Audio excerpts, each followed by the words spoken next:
कुछ ही घंटों में तट से टकराएगा चक्रवात तूफान यास। बंगाल ओडिशा में तेज हवाओं के साथ बारिश, कई ट्रेनें रद्द, कोलकाता एयरपोर्ट भी बंद। कोरोना संकट के बीच किसानों का प्रदर्शन जारी, किसान आंदोलन के 6 महीने मुकम्मल, आज मना रहे हैं काला दिवस। दिल्ली में सुरक्षा के पुख्ता इंतजाम। यूएन महासचिव ने की केंद्रीय मंत्री एस जयशंकर से मुलाकात, प्रभावी ग्लोबल वैक्सीन और कोरोना संकट को लेकर हुई बातचीत।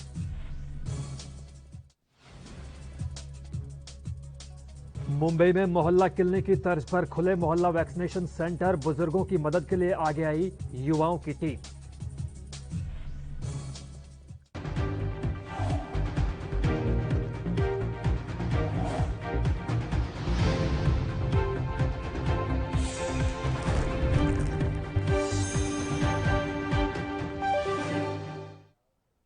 नमस्कार, स्वागत है आपके एनबी न्यूज में और मैं हूं जुबैर खान। देश भर में कृषि कानूनों के विरोध में किसानों का आंदोलन लगातार जारी है और दिल्ली बॉर्डर पर लगातार वो प्रदर्शन कर रहे हैं। वहीं अब किसान आंदोलन के 6 महीने मुकम्मल हो चुके हैं। वहीं किसान आज काला दिवस भी दिल्ली की सीमाओं पर मना रहे हैं। इस दौरान किसान घरों पर काले झंडे लगा रहे हैं, साथ ही केंद्र सरकार का पुतला जलाकर नाराजगी भी जाहिर कर रहे हैं और वीडियो और फोटो सोशल मीडिया पर जबरदस्त तरीके से वायरल किए जा रहे हैं। बता दें कि किसान अपनी मांगों पर अड़े हुए हैं और कृषि कानूनों को रद्द करने की मांग कर रहे हैं। इसे लेकर संयुक्त किसान मोर्चा ने आज काला दिवस मनाने का फैसला लिया। किसानों की मांग है कि जब तक कृषि कानून वापस नहीं ले जाएंगे तब तक उनके प्रदर्शन जारी रहेंगे। साथ ही एमएसपी पर गारंटी कानून बनाने की बात भी किसानों की तरफ से की गई। किसानों ने साफ कहा है कि जब तक देश में एमएसपी कानून, गारंटी कानून लागू नहीं होगा तब तक उनका आंदोलन वापस लेने का सवाल ही पैदा नहीं होता।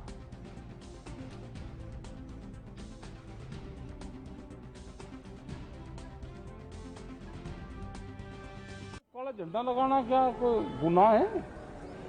हमको नाराजगी है किसी से तो अपना झंडा लगाएंगे, अपने घर के ऊपर, अपने ट्रैक्टर पर लगाएंगे। तो ये जो 26 मई को आप लोग कर रहे हैं, आप लोगों का लगभग 6 महीना पूरा हो गया, हाँ, इसलिए कर रहे हैं या फिर ये आप लोगों का विरोध प्रदर्शन माना जाए? ये विरोध प्रदर्शन है और 6 महीने हम यहाँ पे हो गए, तो सरकार ने काले कानून वापसी नहीं दिए, इसलिए हम यहाँ पे बैठे। तो हमारा विरोध है ये किस्म से सरकार का।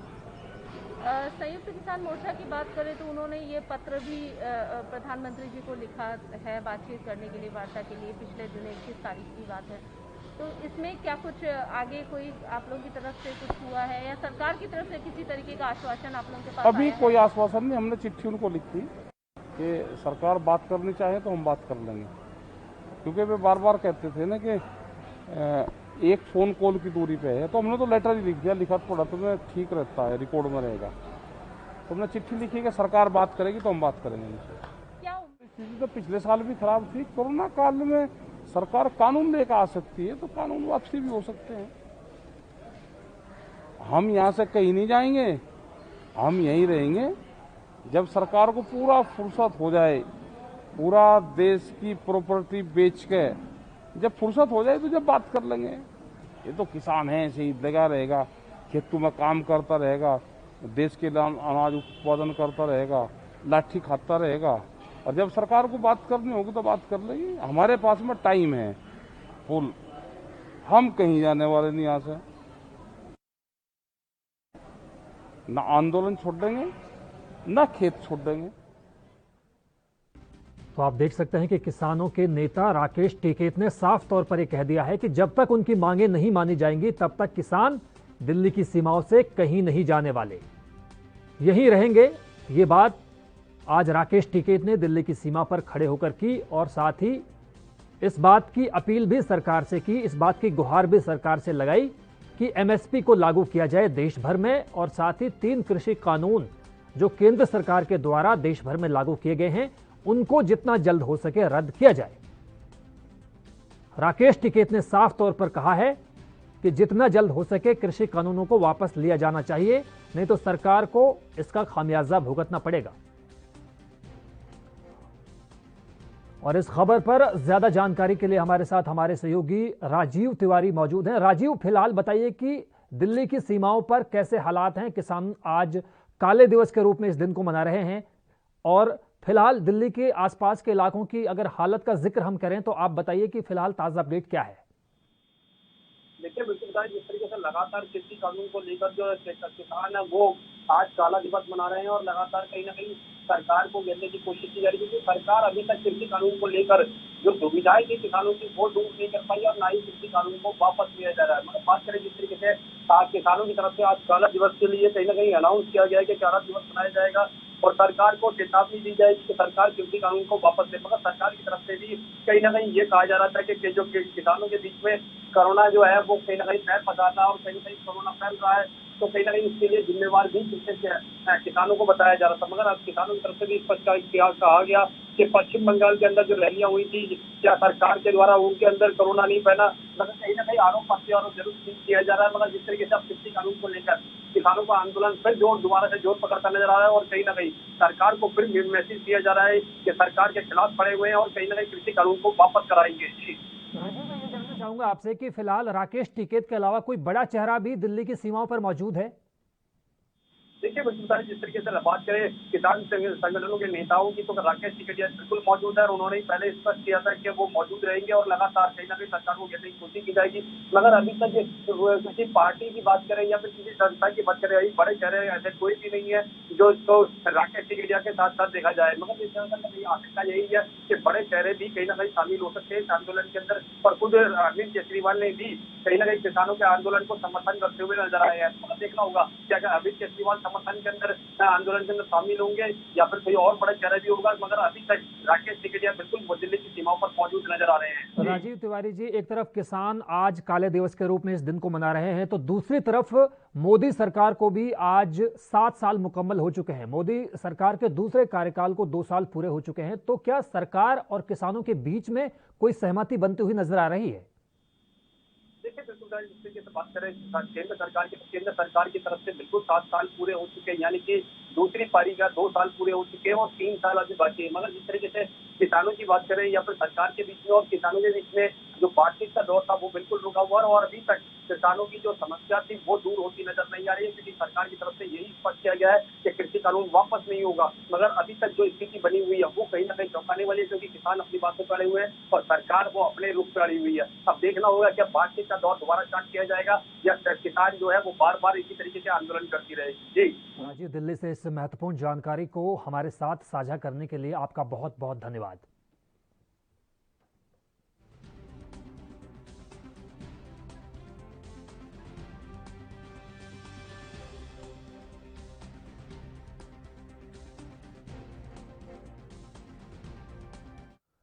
और इस वक्त रुख करेंगे एक बड़ी खबर का जो राजधानी दिल्ली से सामने आ रही है। जी हां, दिल्ली में कोरोना के केसों में लगातार गिरावट देखी जा रही है।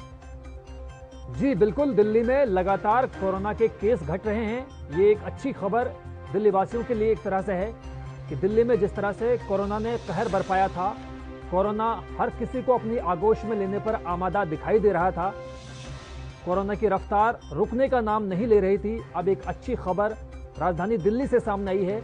अब लगातार कोरोना का जो ग्राफ है उसमें गिरावट देखी जा रही है। लगातार कोरोना के केस कम हो रहे हैं। सीएम अरविंद केजरीवाल ने इसके लिए तमाम दिल्ली वासियों का शुक्रिया अदा किया है। साथ ही स्वास्थ्य कर्मियों का भी मुख्यमंत्री अरविंद केजरीवाल ने धन्यवाद किया है।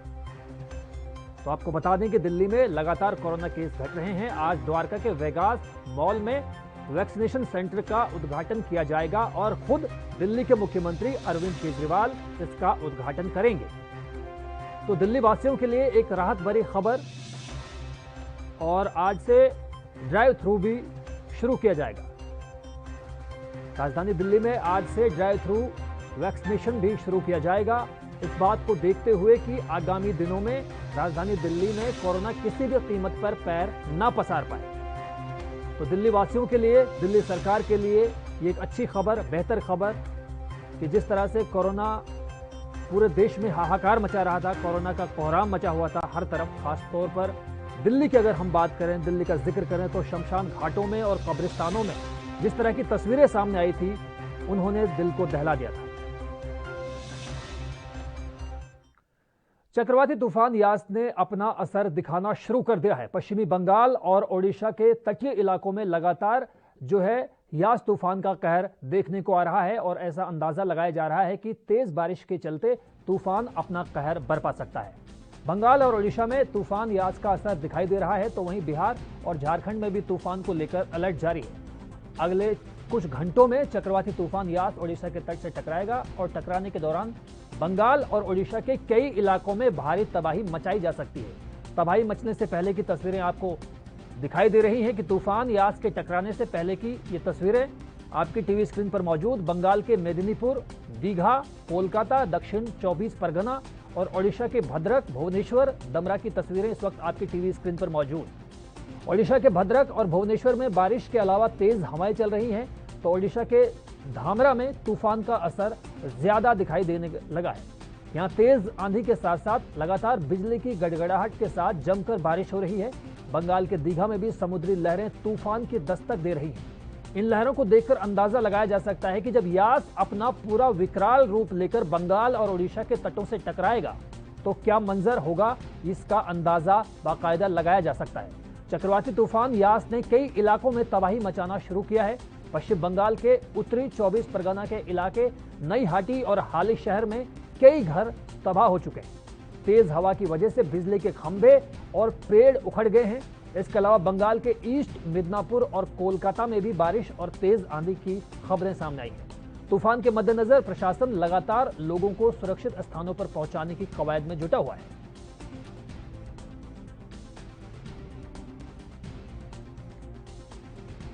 तो आपकी टीवी स्क्रीन पर 6 अलग अलग तस्वीरें, ओडिशा के भद्रक की तस्वीर आपको दे रही है। इसके अलावा ओडिशा की राजधानी भुवनेश्वर में, ओडिशा के ही धामरा, पश्चिम बंगाल के दीघा, पश्चिम बंगाल के ही ईस्ट मिदनापुर और राजधानी कोलकाता की ये तस्वीरें, 6 तस्वीरें 6 विंडो में आपके सामने आपकी टीवी स्क्रीन पर मौजूद। और इस वक्त ज्यादा जानकारी के लिए हमारी सहयोगी अदिति विश्वकर्मा हमारे साथ मौजूद हैं। अदिति, सबसे पहले आप यही बताइए कि जिस तरह से यास तूफान ने अभी तक पूरी तरह से दस्तक दी नहीं है, लेकिन उसका कहर इन तस्वीरों के जरिए देखा जा सकता है, तो अंदाजा क्या लगाया जाना चाहिए और मौसम विभाग की तरफ से क्या कुछ अलर्ट अभी तक जारी किए गए हैं कि बंगाल में और खासतौर पर उड़ीसा और आंध्र प्रदेश के तटीय इलाकों में ये तूफान किस तरह से तांडव मचा सकता है? जी, जैसा कि तस्वीरों में आप साफ देख ही रहे हैं कि किस तरीके से ये तूफान के आने की पहले की दस्तक है, तो किस तरीके से तेज हवाएं चल रही है, बारिश हो रही है लगातार और कई जगहों पे तो यहाँ तक कि घर भी तबाह हो गए हैं। तो लगातार जो है ये तूफान से आने की पहले की दस्तक आपको दिखाई दे रही है, तो आप अंदाजा लगा सकते हैं जब तूफान आएगा तो क्या हालात रहेंगे। हालांकि आईएमडी की तरफ से ये अनुमान जताया गया है कि 2 घंटे में जो है तूफान टकरा सकता है। उड़ीसा और पश्चिम बंगाल से जो है के तटों पे जो है ये तूफान टकरा सकता है। उड़ीसा के भद्रक और बालासोर में जो है इसका जो ठहराव हो सकता है।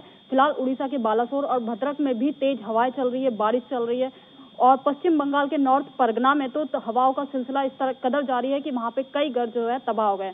तो इसके मौसम विभाग ने कई जगहों पे हाई अलर्ट पे है और लगातार जो है कंट्रोल रूम से हर जगहों पे नजर रखी जा रही है। पश्चिम बंगाल के नईहाटी और हाई शहर में कई घर जो है तूफान और तेज बारिश की वजह से जो है तबाह हो गए हैं। जिस तरह से पश्चिम बंगाल सरकार का हम जिक्र करें, उड़ीसा सरकार की हम बात करें, चाहे आंध्र प्रदेश सरकार का हम जिक्र करें, तमाम सरकारें लगातार कोशिश कर रही हैं कि लोगों को वक्त रहते महफूज जगहों पर भेज दिया जाए, तो क्या अभी भी तटीय इलाकों में लोग मौजूद हैं, ऐसी कोई खबर?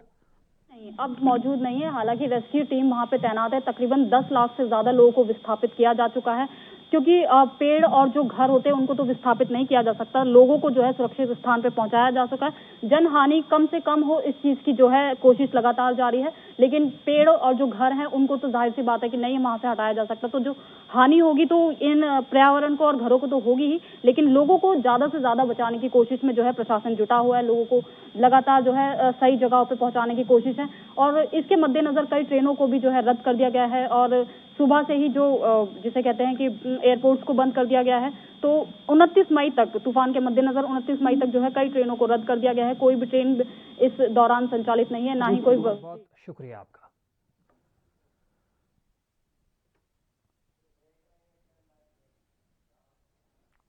और फिलहाल एक वक्त ब्रेक का हुआ है, ब्रेक के उस पार भी जारी है खबरों का सिलसिला।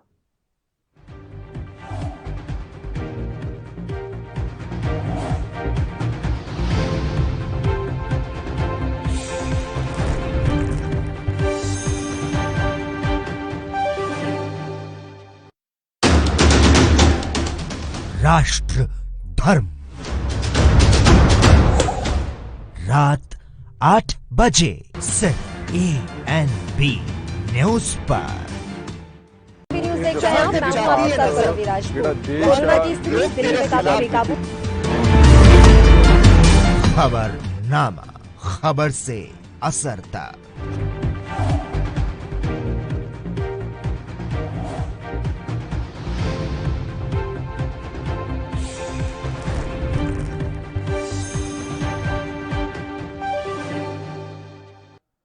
तो ब्रेक के बाद स्वागत है आपका। पश्चिम बंगाल के पूर्व मुख्यमंत्री बुद्धदेव भट्टाचार्य पिछले हफ्ते से ही अस्पताल में एडमिट थे। वो कोरोना पॉजिटिव पाए गए थे और अब डॉक्टर्स की तरफ से ये बयान आया है कि उनकी हालत नाजुक है। इससे पहले उनकी पत्नी भी कोरोना की जंग को जीत चुकी है। मंगलवार को बुद्धदेव भट्टाचार्य की तबीयत बिगड़ने पर उन्हें कोलकाता के एक निजी अस्पताल में भर्ती करवाया गया। अस्पताल के एक प्रवक्ता ने बताया कि भट्टाचार्य को फिलहाल आईसीयू में बाइपैप सपोर्ट पर रखा गया है। उनकी हालत काफी नाजुक बताई गई है। पूर्व मुख्यमंत्री के इलाज के लिए 6 डॉक्टर्स का एक मेडिकल बोर्ड बनाया गया है। उनके इलाज करने वाले डॉक्टर अशोक चक्रवर्ती ने पत्रकारों को बताया कि वो होश में हैं और पूरी तरह से बेहतर हैं, बात भी कर रहे हैं। उनका सीटी स्कैन कराया गया है। उनके फेफड़ों में कुछ समस्या है। आपको बता दें कि बुद्धदेव भट्टाचार्य की पत्नी मीरा भट्टाचार्य भी कुछ दिनों पहले कोविड-19 से संक्रमित थी और कुछ दिनों तक अस्पताल में रहने के बाद सोमवार को घर लौटी।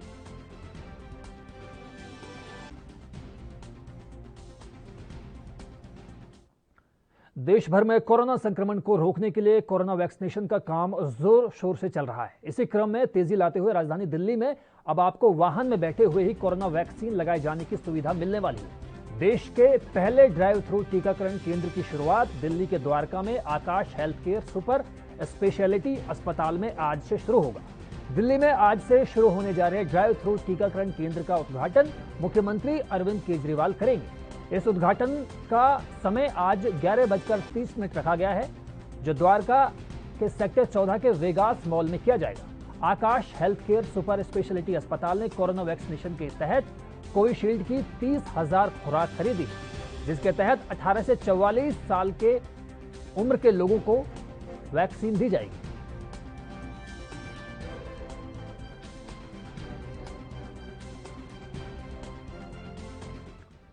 कुछ दिन पहले समाजवादी पार्टी के अध्यक्ष अखिलेश यादव ने यूपी बोर्ड परीक्षाओं को लेकर ट्वीट कर सरकार पर वार किया था, जिसमें उन्होंने लिखा कि पहले टीके पर परीक्षा हो। इसके मुद्दे पर डिप्टी सीएम दिनेश शर्मा ने अखिलेश यादव को जवाब दिया है। सुनिए क्या कुछ दिनेश शर्मा ने कहा है। देखिए, मुझको दोहरे जो वक्तव्य होते हैं उन पे आश्चर्य होता है जो वरिष्ठ लोग देते हैं। आदरणीय ओवैसी जी वैक्सीन को तो एकदम नकार चुके थे और भारतवर्ष और मोदी जी को तमाम प्रकार के विश्लेषणों से संबोधित किया था, लेकिन अभी लोगों ने देखा वो वैक्सीन स्वयं लगा रहे हैं। भारत के एक बहुत बड़े राजनेता हैं, घर में जो रहते हैं ज़्यादातर, उन्होंने ट्वीट करके तमाम और प्रकार के वैक्सीनेशन पे और वैक्सीन भारत में आ भी पाएगी इस पर आशंका करी। जब हमारे वैज्ञानिकों ने माननीय मोदी जी की प्रेरणा से उसको जब लाने में सफलता प्राप्त करी, तो उन्होंने वैक्सीनेशन हो ही नहीं पाएगा इस पे अपने विचार रखे। उत्तर प्रदेश में भी एक वरिष्ठ राजनेता ने तो बीजेपी की वैक्सीन कह दिया, कहा कि जब हम सत्ता में आएंगे तब वैक्सीन लगेगी। अब मुझे आश्चर्य होता है, लेकिन बीजेपी का जो सरकार है उत्तर प्रदेश में, हम पारदर्शी और सर्व जो चिंता करने वाली सबकी ये सरकार है। और मुख्यमंत्री जी ने पहले से कह रखा है कि जो 18 साल से ऊपर के नवयुवक हैं या परीक्षा में बैठने वाले हैं, प्राथमिकता के आधार पर उनका वैक्सीनेशन हो। जो शिक्षक ड्यूटी पे लगने वाले हैं या कर्मचारी ड्यूटी पे लगने वाले हैं, उनकी प्राथमिकता के आधार पर उनका वैक्सीनेशन हो, उनका रजिस्ट्रेशन हो। पहलवान सागर के मर्डर केस में दिल्ली पुलिस के रिमांड में भेजे गए पहलवान सुशील कुमार की मुश्किलें लगातार बढ़ रही हैं। अब उन्हें उत्तर रेलवे ने सस्पेंड करने की घोषणा की है। ओलंपिक पुरस्कार विजेता सुशील कुमार उत्तर रेलवे में वरिष्ठ वाणिज्यिक प्रबंधक हैं। वो 2015 से प्रतिनियुक्ति पर दिल्ली सरकार में हैं, जिसने उन्हें स्कूली स्तर पर खेलों के विकास के लिए छत्रसाल स्टेडियम में विशेष कार्याधिकारी के तौर पर तैनात किया है। आपको बता दें कि 23 मई को गिरफ्तारी के बाद सुशील कुमार को रोहिणी कोर्ट ने 6 दिनों की पुलिस रिमांड पर भेज दिया था। कोर्ट ने सुनवाई के दौरान दिल्ली पुलिस ने बताया कि सुशील कुमार और उसके साथियों ने पीड़ितों को जानवरों की तरह मारा पीटा था।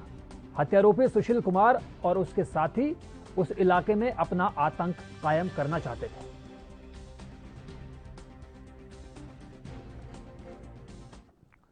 उत्तर प्रदेश में अब कोरोना का संक्रमण घटने लगा है। पिछले 24 घंटों में कोविड संक्रमण के 3,957 नए मामले सामने आए हैं, जबकि 10,000 से ज्यादा लोगों को डिस्चार्ज किया गया है। 75 में से 11 जिलों में 10 में से भी कम मरीज मिले हैं।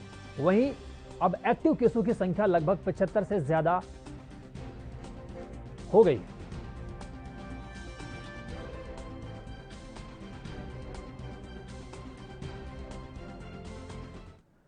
यूपी के जनपद संभल में बीजेपी युवा मोर्चा के जिलाध्यक्ष विशाल चौहान ने बनियाठेर थाने में तैनात दरोगा पर अपने ड्राइवर के साथ अभद्रता और खुद को भद्दी भद्दी गालियां देने का इल्जाम लगाया। इस मामले में बीजेपी युवा मोर्चा के जिलाध्यक्ष के ड्राइवर ने बताया कि वो अपनी मौसी के पैसों को लेकर हुए मामलों को लेकर थाना आया था।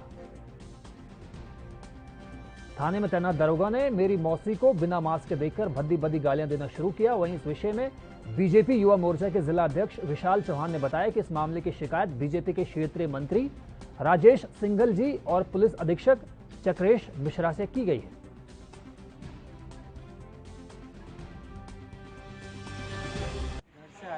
मेरी मौसी से उनके बेटे मतलब उनका झगड़ा हो गया था दूसरे पक्ष में गाँव में, तो ऐसा का मैटर था। तो सर वो उनको तो पुलिस उठा लाई, फिर मैं उनकी मतलब बुलाया गया था मेरे को, उनकी मम्मी को, तो मैं उनको लेके आया था मौसी को थाने लेके आया था। सर हम थाने के बाहर गेट पे खड़े थे, पहले तो लोगों को अंदर लेके फिर मुझे बुलाया और उनकी माता जी को बुलाया था, मेरी मौसी को बुला के फिर वहाँ इधर से उनके मुँह पे मास्क नहीं था हमारी मौसी जी के, तो मौसी के मुँह पे मास्क नहीं था, तो दरोगा जी ने उनको वहीं से पास आने से पहली गाली देना स्टार्ट कर दिया कि तेरे ऊपर मास्क नहीं है, ये है वो है, भाग यहाँ से निकल। जो आपके मौसी इनको गाली दी? हाँ दरोगा जी ने। फिर मेरे को पकड़ा कि साले को इसको अंदर डालो। ये मेरे पास आए तो मेरे को 2 झापड़ मारे मेरे यहाँ पीछे। आपने उनको बताया कि किसने भेजा है? हाँ, मैं झापड़ मारे, पहले झापड़ मारे। फिर मैंने बोला कि मैं ऐसे जिलाध्यक्ष जी का विशाल कुमार चौहान जी का ड्राइवर हूँ, तो उन्होंने कहा माँ की और बहन की गाली दी अध्यक्ष जी को, और फिर मेरे को अंदर ले गए। मौसी जी के कोई गांव में पड़ोस की महिला से विवाद हो गया था, उसकी शिकायत करने वो मौसी और अपनी उनको बहन को लेकर यहाँ आए थे। जैसे ही उन्होंने बताया इंस्पेक्टर को कि ऐसे आया हूँ, उन्होंने बिना कुछ सुने। उन्होंने क्या बताया कि मतलब किसने भेजा है? क्या उन्होंने मेरे ड्राइवर ने बताया, मेरा नाम लिया, जिलाध्यक्ष जी ने भेजा है, तो तुरंत जो है मुझे, मेरी माताजी को, मेरी बहन को गालियाँ देने लगे गंदी गंदी, और इस लड़के के साथ जो वो आई थी उन्हें बुरी तरह गंदी गालियां दी और उनसे बुरी तरह मारपीट करने लगे। जो मेरा ड्राइवर है उसे घसीटते हुए अंदर ले गए, मारा। उसके बाद पैरों पर खड़े होकर उसकी जो माताजी अंदर बैठी हैं उनको भी गंदी गंदी गालियां दी, और उसके एक आदमी उनके पैरों पर खड़ा हुआ और उसे बुरी तरह पटे मारे, और उसका तुरंत 151 में चालान करके उसको जेल भेजा, जबकि वो पढ़ने लिखने वाला एक छात्र है और मेरे यहाँ 4 महीने से वो नौकरी कर रहा था। बिल्कुल निर्दोष लड़का है, जो आपके सामने अभी सभी ने स्वीकार भी किया है, थाना अध्यक्ष स्वीकार कर रहे हैं कि निर्दोष लड़का। और इस वक्त रुख करेंगे बड़ी खबर का, जो यास तूफान से जुड़ी हुई है। यास तूफान ने दस्तक दे दी है, बहुत करीब आ चुका है चक्रवाती तूफान यास। ओडिशा बंगाल में तेज रफ्तार के साथ जारी है भारी बारिश, और यास तूफान कुछ ही देर में बंगाल की खाड़ी के जो तटीय इलाके हैं वहां पर दस्तक देगा। धमराह में तबाही की आहट देखी जा रही है। ये पहली खबर अब तक धमरा से जुड़ी हुई। कोलकाता एयरपोर्ट आज शाम 7:45 तक बंद रहेगा। कुछ ही देर में ओडिशा तट से टकराएगा यास तूफान। तो यास तूफान के खतरे की आशंका को देखते हुए एनडीआरएफ, नौसेना, भारतीय सेना, वायुसेना और भारतीय तटरक्षक पूरी तरह से मुस्तैद हैं, पूरी तरह से तैनात हैं कि ताकि कोई भी जान माली का नुकसान ना हो पाए। तो यास तूफान कुछ ही देर में ओडिशा तट से टकराएगा और कोई भी जान माल का नुकसान ना हो पाए, तबाही की आहट को देखते हुए पहले से ही एनडीआरएफ, नौसेना, वायुसेना और सेना के जवान तैनात हैं, मुस्तैद हैं। पश्चिम बंगाल की राजधानी कोलकाता का एयरपोर्ट आज शाम 7:45 बजे तक बंद किया गया है। यूपी के लखनऊ में डॉक्टर संदीप जायसवाल को थाना चिन्हट क्षेत्र में कार सवार बेखौफ बदमाशों ने गोली मार दी। गोली मारकर बदमाश मौके से फरार हो गए। मौके पर पहुंची पुलिस ने घायल को अस्पताल पहुंचाया। आपको बता दें कि पूरा मामला थाना चिन्हट क्षेत्र के मटियारी बालाजीपुरम का है। डॉक्टर संदीप जायसवाल सर्वोदय नगर के पास एक हॉस्पिटल में कार्यरत हैं। फिलहाल संदीप जायसवाल को लोहिया अस्पताल से ट्रॉमा सेंटर रेफर किया गया।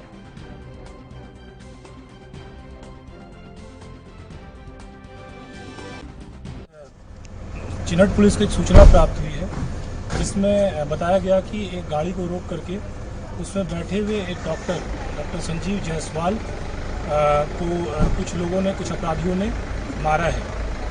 उनके सर पे गंभीर चोटें हैं और उन्हें अभी तत्काल पुलिस ने भर्ती करवाया है, जहां वो अभी KGM का इलाज चल रहा है। जो चोट का नेचर है वो अभी क्लियर नहीं है, या तो फायरिंग हो सकती है या फिर पत्थर की भी चोट हो सकती है, वो क्लियर नहीं, वो डॉक्टर्स की रिपोर्ट में क्लियर होगा।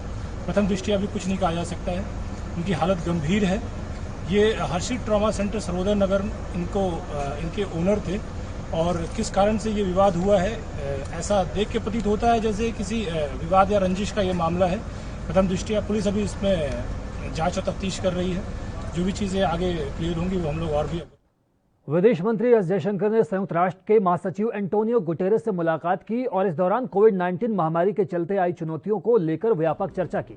बैठक के दौरान विदेश मंत्री एस जयशंकर ने तत्काल और प्रभावी वैश्विक टीका समाधान तलाशने की महती आवश्यकता को रेखांकित किया। इस साल जनवरी में संयुक्त राष्ट्र सुरक्षा परिषद में गैर स्थायी सदस्य के तौर पर भारत के शामिल होने के बाद जयशंकर की संयुक्त राष्ट्र प्रमुख से ये पहली मुलाकात है। बैठक के दौरान विदेश मंत्री ने भारत के पड़ोस से संबंधित क्षेत्रीय चुनौतियों को लेकर भी विचार विमर्श किया और कहा कि आतंकवाद और कट्टरपंथ का मुकाबला करना पूरे क्षेत्र के लिए प्राथमिकता रहा है। विदेश मंत्री एस जयशंकर ने लगभग 1 घंटे चली बैठक के बाद ट्वीट कर कहा कि संयुक्त राष्ट्र महासचिव एंटोनियो गुटेरेस के साथ बैठक में व्यापक चर्चा हुई। कोविड की चुनौतियों पर चर्चा के साथ ही वैश्विक स्तर पर तत्काल और प्रभावी वैश्विक टीका समाधान तलाशने की महती आवश्यकता को भी रेखांकित किया गया। ज्यादा उत्पादन और उचित वितरण सुनिश्चित करने के लिए टीका आपूर्ति श्रृंखला को मजबूत किया जाना भी महत्वपूर्ण समझा गया।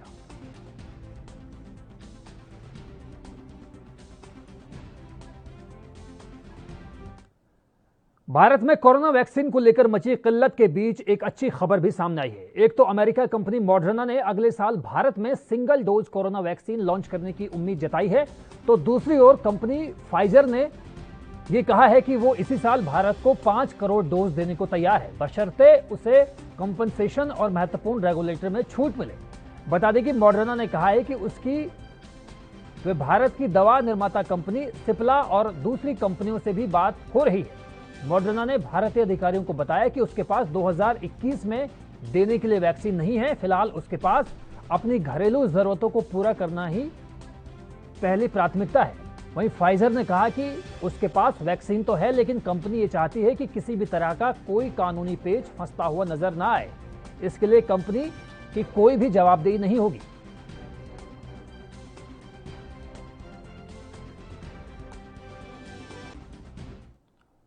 तो फिलहाल इस बुलेटिन में इतना ही। देश दुनिया की बाकी अहम खबरों के लिए आप देखते रहिए एएनबी न्यूज। मुझे दीजिए इजाजत। नमस्कार।